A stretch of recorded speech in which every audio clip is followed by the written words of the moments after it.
तो भाई अभी सामने खबर ये आ रही है कि रजत दलाल और राजवीर सिसोदिया, राजवीर फिटनेस ने अभी काफी कुछ कहा है कुछ ऐसे इन्फ्लुएंसर और यूट्यूबर के ऊपर जिन्होंने एक भी पोस्ट नहीं डाली है इंडिया पाक वॉर के लिए। इस चीज को लेकर काफी कुछ कहते हुए नजर आए हैं। रजत दलाल ने अपने इंस्टाग्राम स्टोरी पर एक पोस्ट किया है, उसमें उन्होंने क्या कुछ कहा आगे आप लोग देख सकते हो। और इसके अलावा राजवीर सिसोदिया ने भी काफी कुछ कहा है अपनी स्टोरी लगाकर, आप लोग देख सकते हो उन्होंने क्या कुछ कहा है इस चीज को लेकर। जिस इन्फ्लुएंसर और जिस एक्टर ने इंडिया पाक वॉर के लिए कुछ भी नहीं कहा है उसके लिए उन्होंने ये स्टोरी लगाई है। शहीद हो रहे ना तो।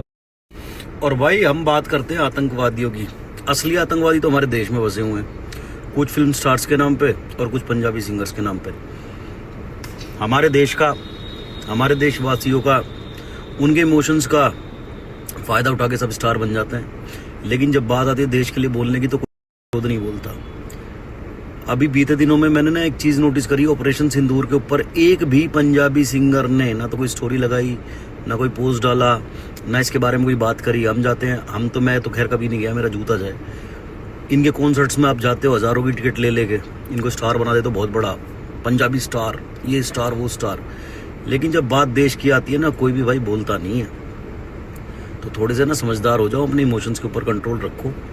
किसी भी, हमारे बहुत सारे मुसलमान भाइयों ने बोला ओवैसी भाई मुझे अच्छा नहीं लगता था, लेकिन ओवैसी ने जब बोला ना पाकिस्तान मुर्दाबाद हिंदुस्तान जिंदाबाद, हम हिंदुस्तान के मुसलमान हैं, तो ना छाती थोड़ी प्राउड से चौड़ी हुई कि हाँ हमारे देश में ऐसे मुसलमान भी हैं जो देश के सगे हैं। लेकिन ये हरामी जो सिंगर्स हैं ना, जो आर्टिस्ट हैं, अपने आप को आर्टिस्ट कहते हैं, हमारा तो कोई धर्म नहीं है, मजहब नहीं है। अरे कैसे धर्म नहीं है, कैसे मजहब नहीं है, कैसे नेशनलिटी नहीं है तुम्हारी, कैसे तुम इंडियन नहीं हो, कैसे तुम्हारा खून नहीं खोलता जब देश के जवानों की जान जाती है, देश के मासूम लोगों की जान जाती है, तुम बोलते नहीं हो, मुंह पे चुप्पी लगा के बैठ जाते हो। लेकिन जब टिकट्स बेचने की बात आती है, कॉन्सर्ट्स की बात आती है, तो तुम्हारा गले फट के तुम बहुत, मैं यहाँ आ रहा हूँ, मैं वहाँ आ रहा हूँ, मेरे टिकट्स खरीदो। तो भाई जितने भी हमारे देशवासी हैं ना, थोड़े इमोशंस के ऊपर कंट्रोल रखो और ऐसे हरामियों को ना दूध पिलाना, ऐसे सांपों को दूध पिलाना बंद करो, ठीक।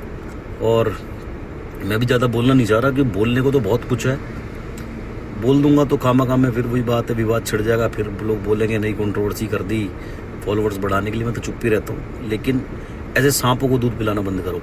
किसी भी फिल्म स्टार ने कोई ऑपरेशन सिंदूर के बारे में बात नहीं की, तो ऐसे हरामियों के, ऐसे सांपों की फिल्मों को बॉयकॉट करो, ऐसे सिंगर्स के कॉन्सर्ट्स को बॉयकॉट करो, इनके गानों को बॉयकॉट करो।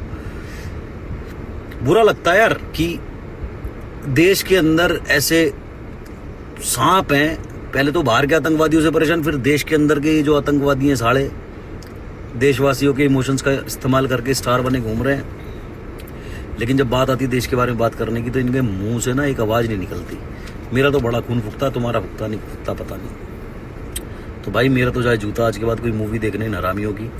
और कॉन्सर्ट्स में तो मैं जाता ही नहीं, कभी लाइफ में आगे जाता भी तो भी ना जाऊँ, ठीक है। तो भाई ध्यान रखो अपना सारे, लव यू। और अपने अपने काम पे ध्यान दो, किसी को किसी के मरने से, किसी को किसी के जीने से कोई फर्क नहीं पड़ता भाई सारे भाइयों को राम राम। देखो तनाव की स्थिति तो बनी हुई है, और जब तक गवर्नमेंट की तरफ से कोई क्लियर गाइडलाइन नहीं आती कि हम देश के नागरिक से, देश के युवा से ये एक्सपेक्ट कर रहे हैं, तब तक थोड़ी रिस्पॉन्सिबिलिटी अपनी भी लेके रखो। जितने भी लोग कोई भी चीज़ शेयर कर रहे हैं, फॉरवर्ड कर रहे हैं, उसकी थोड़ी ओनरशिप रखो। ये नहीं कि कोई भी चीज़ सामने आ रही है उसको फॉरवर्ड करके स्टोरी लगा दी, शेयर कर दिया। पहले चीज़ देख लो सही है, गलत है, सच है या नहीं है। और एक बहुत मेजर ग्रुप है हमारे ज्ञान फेंकने वाले लोगों का, जो कोई भी मुद्दा होता था बड़ी जल्दी से भौंकने आ जाते थे, ट्वीट करने आ जाते थे, चीज़ें बोलने आ जाते थे। वो फिलहाल ना गूंगे हैं।